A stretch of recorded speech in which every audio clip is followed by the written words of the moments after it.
the Devil Hunter Nero, known to the rest of the world as Deadweight. Like the Wacky Woohoo Pizza Man, his preferred loadout set is a claymore and firearm, with that sword being the sick-ass cleaver that can be revved with fire, known as Red Queen.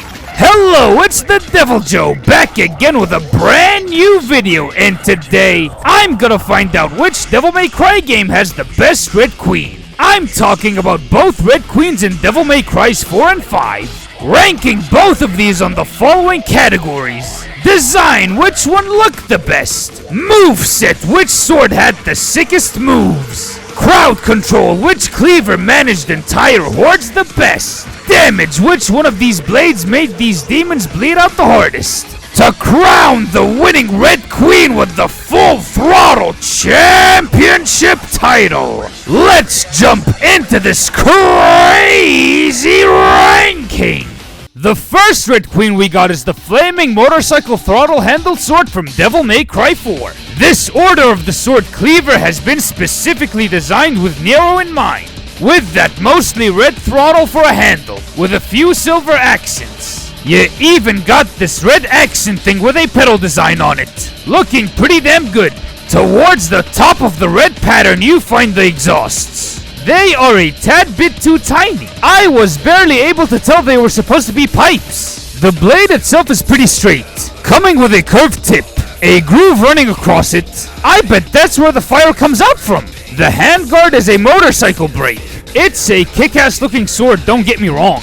On the other hand, the sword on its own pulls off some pretty good damage, because of how quick it actually kills off one lesser demon, while quickly chipping away at a boss's health bar rapidly. You can rev the sword up manually to add to the damage output, doubling the attack power, adding to the devastating damage of the Red Queen. Instead of revving it manually, you got the Exceed and Max Act mechanics. After a swing of the Red Queen, you can charge up 1 gauge. Time it well enough, you'll exceed. The sword instantly fills up 3 gauges, pulling off fuck-off damage. If you're skilled enough, you can pull this off after every single swipe of the sword, deleting legions of devils and bosses off of the battlefield. Since this isn't Dante we're talking about, this cleaver has completely different properties to Rebellion. No Sword Master included, but I got the Combo A to D set. Combo A is a basic crowd control 4-hit combo, ending off with a slam.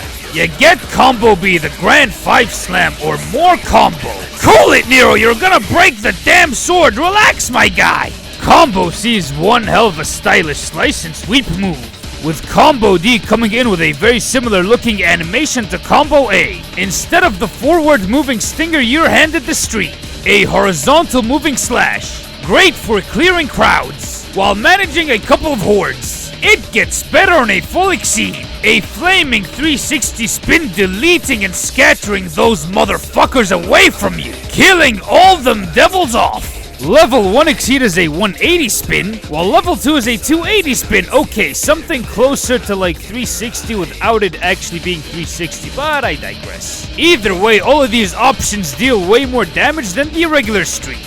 For a launcher, there is the High Roller, same idea as the High Time, launching enemies in the air. On Exceed, it can launch them to the stratosphere. If it's on the ground, you get the slicing trick, which is pretty fucking cool to look at, plus high damage output. Push the triangle button in the air, you get his version of Air Rave, keeping enemies in the air. You even got an air stinger called Caliber, dashing forwards, whacking the unlucky bastard with the sword, burning him to a crisp with that Exceed. For a Helmbreaker, you got what's known as a Splitter. With Exceed, it's one hell of an AoE tool. One thing I forgot to mention, in the air, Nero can go higher through a 360 roulette spin. The Air Rave and roulette spin can be jump cancelled for more airtime. Red Queen in DMC4 is fun to use with a variety of crowd control tools, gap closers, damage buffs, and more from where that came from, making it a unique, fast-paced blade offering some heavy damage dealers. After a 5-year time skip, the Deadweight needed a brand new Red Queen. Since his original one got sucked into a monster statue, he had to show them order docs to Nico to get a brand new cleaver. The throttle is still red. This time the tail end of the handle is the silver metal. The blade is a lot more curved on this Red Queen. Them exhausts are actually visible looking. like actual motorcycle exhausts. The red section is there. Instead of the engraved pedals, it's 3 separate metal pieces, where the groove is coming down from. Now we get to the good shit. Moves, crowd control, damage, all of that fun stuff. Combos A through D from DMC4 made it over into 5. Same animations and all, getting stronger with exceeds. And max acts. Hell, they are way easier to pull off this time around than it was in DMC4. An intentional choice on Itsuno's part, to spread the beauty of this mechanic to most gamers. Shuffle is here. Animation-wise, it looks a lot like the one we all know in DMC4. Air Rave and Roulette Spin work like how they did in Devil May Cry 4. Caliber is the same air stinger that you remember in DMC4, dashing towards the enemy in mid-air, cleaving him off. Despite carrying some essentials that were present in the last game, Devil May Cry 5 brings in some necessary quality of life improvements to the Red Queen. Hardway and Payline.